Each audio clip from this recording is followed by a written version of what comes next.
રડવાનું કોઈ કારણ નથી, છતાં હસવું અઘરું લાગે છે. રડવાનું કોઈ કારણ નથી, છતાં હસવું અઘરું લાગે છે. બધી જાહો જલાલીમાં પણ દિલમાં કંઈક ખાલી લાગે છે. Hi guys, myself doctor Parul Dhatal. કેમ છો બધા? આઈ હોપ કે બધા મજામાં હશો અને તમારી લાઈફમાં કંઈક સારું કરી રહ્યા હશો.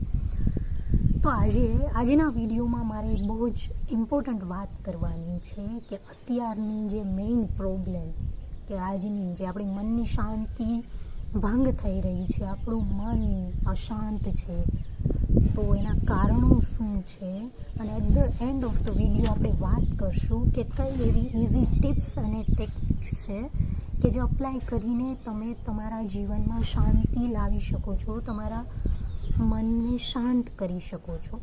સો without delay let's get started with this video. Okay, ચલો. તો સૌથી પહેલાં હું વાત કરીશ કે કયા એવા કારણો છે કે જેના લીધે આપણે દિવસે દિવસે અશાંત થતા જઈએ છીએ. આપણા મન ઉપર ટેન્શન, સ્ટ્રેસ, એન્ઝાયટી, ડિપ્રેશન આ બધું હાવી થતું જાય છે.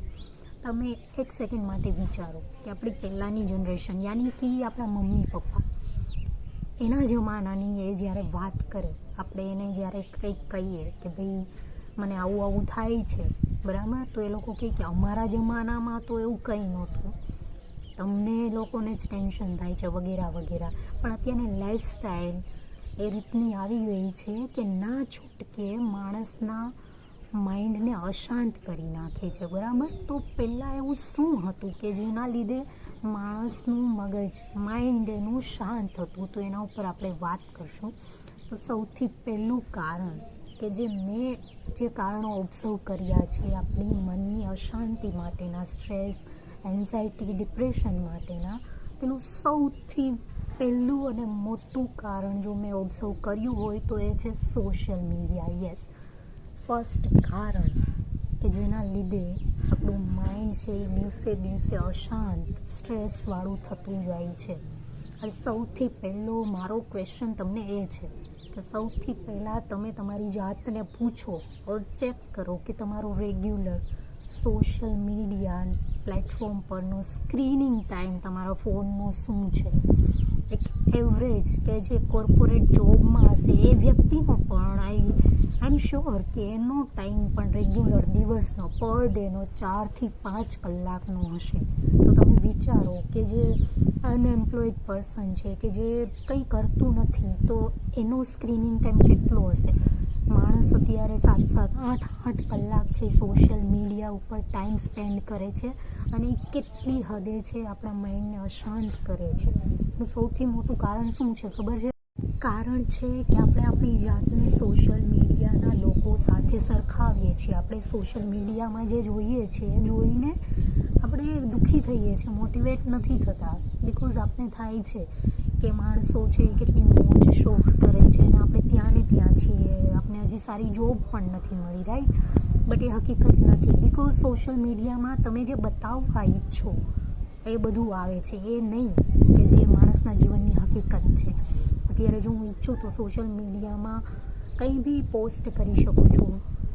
ફોર એક્ઝામ્પલ કે અગર હું કોઈની કાર કે લઈને પણ એનો વિડીયો શૂટ કરીને સોશિયલ મીડિયામાં અપલોડ કરી શકું, બટ ઇટ ડઝન્ટ મીન કે આઈ ઓન દેટ કાર, એ કાર મારી છે એવું ત્યાં સાબિત નથી થતું. એ હકીકત નથી.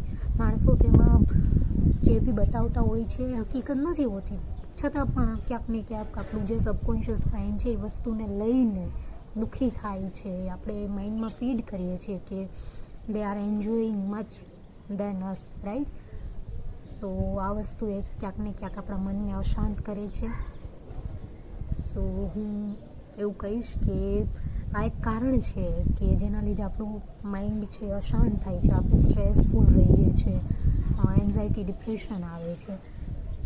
તો આ એક કારણ હતું. હવે જઈએ એના ટેકનિક્સ ઉપર કે કયા એવા ટેકનિક્સ છે કે જેનાથી સોશિયલ મીડિયાનો યુઝ આપણે ઘટાડી શકીએ. તો એમાં સૌ પ્રથમ તો તમે ચેક કરો કે તમારો ડેઇલીનો એવરેજ જે સ્ક્રીનિંગ ટાઈમ છે એ કેટલો છે. તમને ખબર છે કે આપણા ફોનમાં એવું સેટિંગ આવે છે કે જેનાથી તમે દરેક સોશિયલ મીડિયા એપ પર જઈને એવું સેટિંગ કરી શકો છો કે ભાઈ આટલો લિમિટેડ ટાઈમ સુધી જ હું આનો વપરાશ અથવા યુઝ કરીશ, અને પછી ઓટોમેટિક જે તે એપ છે આપણે નોટિફિકેશન આપે કે now your time limit is off. Okay, so આ વસ્તુ કરી શકો છો. આમાં પણ કેવું થતું હોય છે કે નોટિફિકેશન આવે છતાં પણ આપણે ઓકે કરીને પાછું યુઝ કરવાનું શરૂ કરી દઈએ છીએ. તો એના કરતાં બેટર છે કે તમે એવું સેટિંગ કરો એપ પર જઈને કે જ્યાં એવું સેટિંગ કરવાનું કે જ્યાં જઈને શું થાય કે તમે સેટ કરો એટલે જેવો તમારો લિમિટેડ ટાઈમ આવી જાય તો ઓટોમેટિક તમારી એ દિવસ પૂરતી એપ જ છે એ ક્લોઝ થઈ જાય. તો that is better option. Okay, તો આ એક ટીપ થઈ, બરાબર, આ એક ટેકનિક થઈ. સેકન્ડ ટેકનિક એ છે કે એવો ટાઈમ જ ખાલી ના રાખો કે જ્યાં તમે સોશિયલ મીડિયાનો યુઝ કરવા માટે મજબૂર થાઓ. કોઈને કોઈ એક્ટિવિટી કે જે તમને કરવી ગમે છે, પોતાની જાતને એક્ટિવિટીમાં ઇન્ડલ્જ રાખો.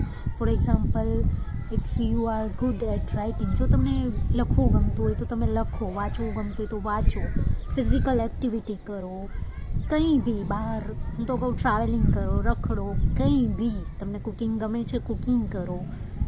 તો શું થશે કે તમે ના છૂટકે, મતલબ તમારી જાતને તમે ડિસ્ટ્રેક્ટ કરી શકશો સારી પ્રોડક્ટિવ વસ્તુમાં, કે જ્યાં તમે પોતાની અગર દિવસના 1 કલાક પણ આપો છો તો ધીમે ધીમે પ્રોડક્ટિવ એક્ટિવિટી જે શોખ છે એ ધીમે ધીમે ઇમ્પ્રૂવ થશે અને એમાં તમે ગ્રો કરશો, બરાબર. તો આ એક સૌથી મોટું કારણ થયું આપણી મનની અશાંતિનું, અને એને સુધારવા માટે, એને ઘટાડવા માટે, જે સોશિયલ મીડિયા ઉપર આપણે જે ટાઈમ સ્પેન્ડ કરીએ છીએ એને ઘટાડવા માટેની મેં ટિપ્સ આપી, બરાબર. હવે બીજા જે કારણો છે કે જે આપણી મનની અશાંતિ માટે જવાબદાર છે તો એ આપણે નેક્સ્ટ વિડીયોમાં જોઈશું, અને સાથે સાથે એની ટિપ્સ અને ટેકનિક્સ, બરાબર. તો આઈ હોપ કે આજના વિડીયોમાં તમને કંઈક શીખવા મળ્યું હશે અને તમે આ વસ્તુ અપ્લાય કરીને તમારી લાઈફમાં ક્યાંક ગ્રો અપ કરશો, આઈ હોપ. સો મળીએ છીએ નેક્સ્ટ વિડીયોમાં બીજા કારણો અને એને ઘટાડવા માટે ટિપ્સ અને ટેકનિક્સ સાથે. ઓકે, ત્યાં સુધી બાય.